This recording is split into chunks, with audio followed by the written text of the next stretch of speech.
Nearly 6,000 years ago, in the land between two rivers, a Sumerian scribe presses tiny wedge-shaped marks into a clay tablet. He is writing down stories of powerful gods who came down from the heavens, the Anunnaki. Today, millions of people are convinced those gods were not gods at all, but aliens. So who were the Anunnaki really? Let's dig in. First, meet the Sumerians. Around 4000 BC in Mesopotamia, modern-day Iraq, they built the world's first real civilization. Cities, kings, laws, and the big one, writing. They pressed a script called cuneiform into wet clay, and that is the only reason we know any of this.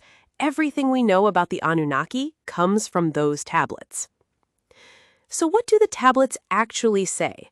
The Anunnaki were the great gods of the Sumerian world, the children of Anu, the god of the sky, and Ki, the earth. There is Enlil, god of wind and storms, Enki, the clever god of water and wisdom, Inanna, goddess of love and war.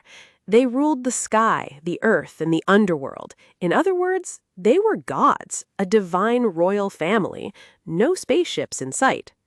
And one of their most famous stories might sound familiar. In the myth, the lesser gods got tired of doing all the hard labor, so the clever god, Enki, shaped the first humans out of clay, created specifically to do the gods' work for them.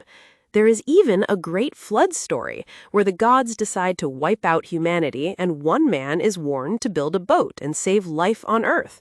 Sound familiar? This was written down more than 1,000 years before the book of Genesis. So far, so mythological. But then in the 1970s, a writer named Zecharia Sitchin published a book that changed everything, at least on the internet. Sitchin claimed he had cracked the real meaning of the tablets. According to him, the Anunnaki were not gods at all. They were aliens, specifically aliens from a hidden planet called Nibiru, which supposedly swings through our solar system every 3,600 years. They came to Earth, he said, to mine gold, and when they needed workers, they genetically engineered a brand new species to do the digging. Us. In Sitchin's version, humanity was created as a labor force for alien gold miners. It's a wild, fun story. There's just one problem. It's not what the tablets say. And this is myth number 1. Sitchin claimed to translate ancient Sumerian, but the actual Sumeriologists, the people who have spent their lives learning this language, say his translations are simply wrong. The word Anunnaki does not mean those who came from the sky in rockets. The texts never mention aliens, spaceships, or gold mining extraterrestrials. Sitchin did not decode a hidden truth. He basically wrote ancient science fiction and called it a translation. Myth number 2, Nibiru. That mysterious planet on a 3,600-year orbit? Astronomers have looked. A planet big enough and close enough to do what Sitchin described would be easy to spot, and it simply isn't there. The idea later got recycled into the panic that Nibiru would destroy the Earth in 2012. You may have noticed that 2012 came and went, and we are all still here. And myth number 3 is the sneakiest one. Underneath the whole alien theory is an assumption that ancient people were too primitive to build great cities, track the stars, or invent writing on their own, so it must have been aliens. But that's just not true. The Sumerians were brilliant. They gave us the 60-minute hour, advanced mathematics, astronomy, and literature.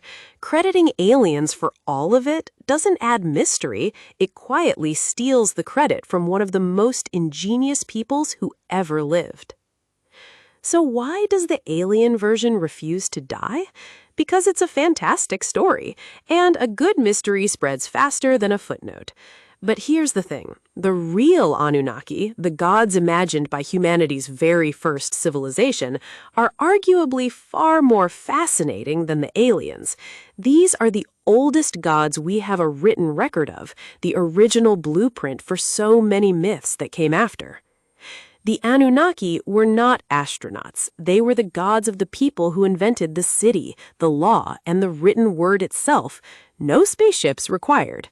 But that planet, Nibiru, where did that whole idea actually come from and why won't it die? That's another episode.